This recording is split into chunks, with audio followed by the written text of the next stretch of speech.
Assalamualaikum warahmatullahi wabarakatuh.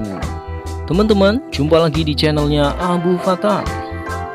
Gimana kabarnya teman-teman semua? Mudah-mudahan saya doakan semuanya dalam keadaan sehat walafiat. Amin ya robbal alamin.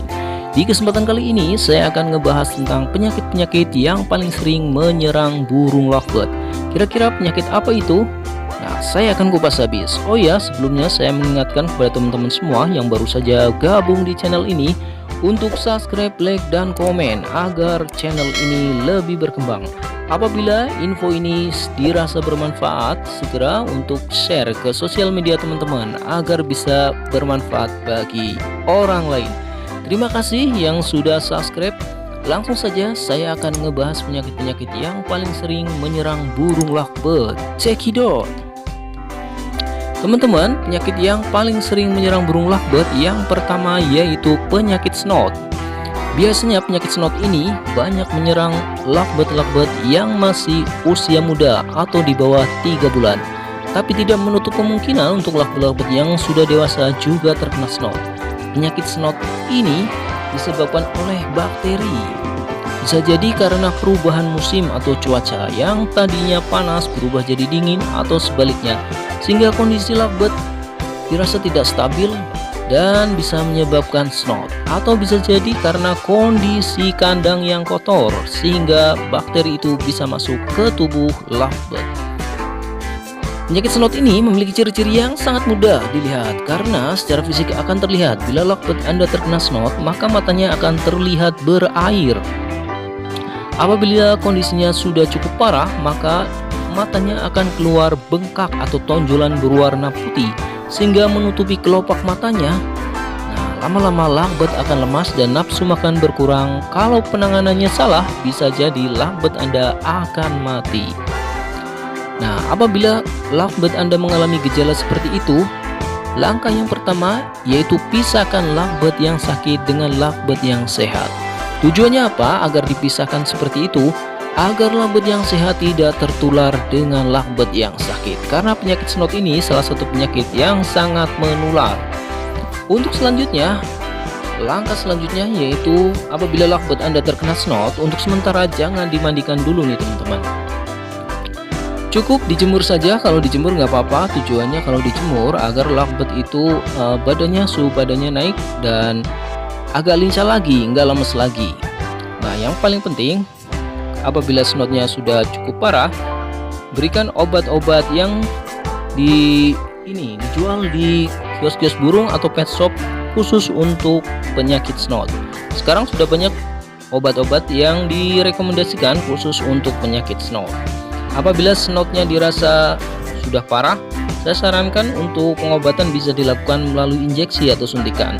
Ini juga banyak direkomendasikan atau dijual-jual di toko hewan peliharaan atau pet shop. Silakan teman-teman bisa mencari sendiri mereknya apa, saya tidak perlu sebutkan di sini. Jangan lupa untuk kebersihan kandangnya dijaga dan air minumnya diganti setiap hari. Untuk penyakit selanjutnya yang banyak menyerang lovebird yaitu lovebird nyilet.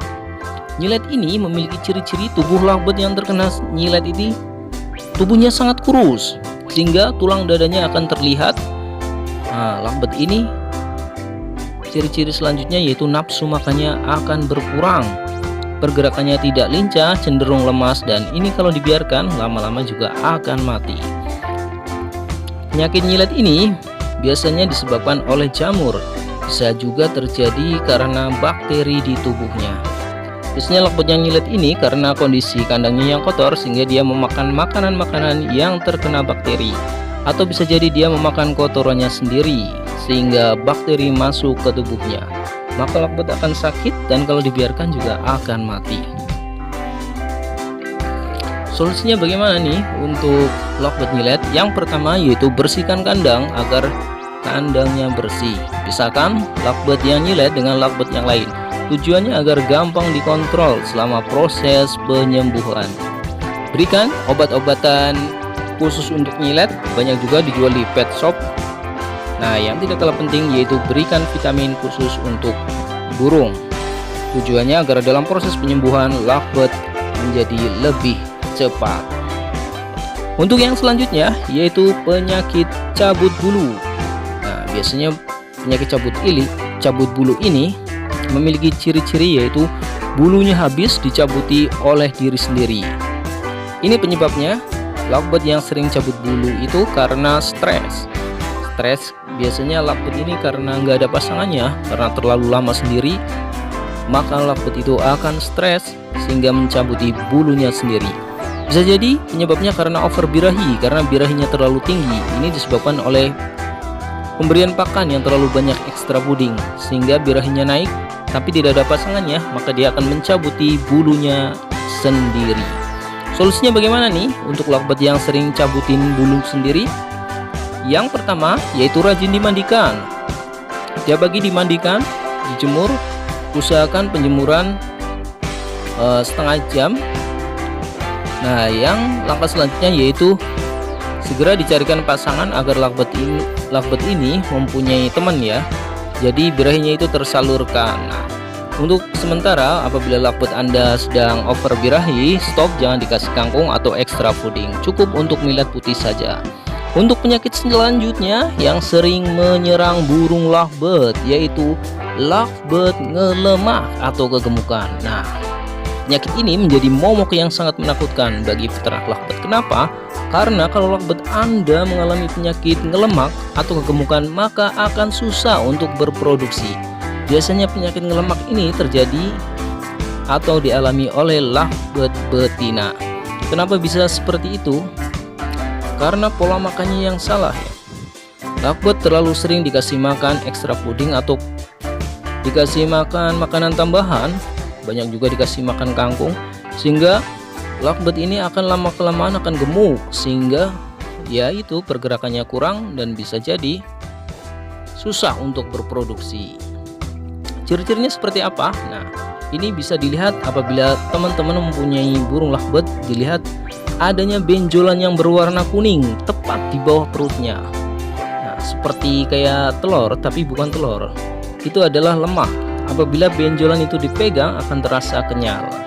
Ciri-ciri selanjutnya yaitu lovebird yang terkena penyakit ngelemak, biasanya dia tidak bisa terbang tinggi karena kelebihan berat badan. Solusinya bagaimana nih teman-teman? Yang pertama yaitu pisahkan lovebird yang ngelemak tadi selama proses treatment atau penyembuhan. Yang kedua, mandikan tiap pagi. Tiap pagi dimandikan dan dijemur. Tujuannya agar mengurangi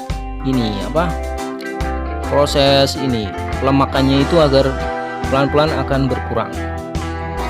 Stop pemberian makanan ekstra puding atau kangkung dan sejenisnya. Cukup pemberian makanannya adalah millet putih saja. Artinya pemberian makan itu dikurangi. Yang selanjutnya yaitu posisi kandang nih. Lovebird yang lemak itu taruh di kandang yang agak lebar atau kalau bisa kandang koloni, agar lovebird ini bisa terbang bebas lalu lalang. Kalau di orang itu istilahnya ada olahraga, ada pergerakan, sehingga lovebird itu lama-kelamaan akan kurus lagi.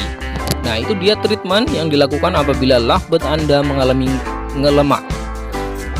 Treatment ini dilakukan selama seminggu. Apabila dirasa sudah mulai ada perubahan, nanti bisa dilanjutkan lagi seminggu lagi gitu. Itu dia teman-teman info tentang penyakit-penyakit yang paling sering menyerang burung lovebird. Mudah-mudahan info ini bermanfaat bagi kalian semua. Kurang lebihnya saya mohon maaf. Kalau ada pertanyaan silahkan tulis di kolom komentar. Sampai jumpa di video saya berikutnya. Assalamualaikum warahmatullahi wabarakatuh.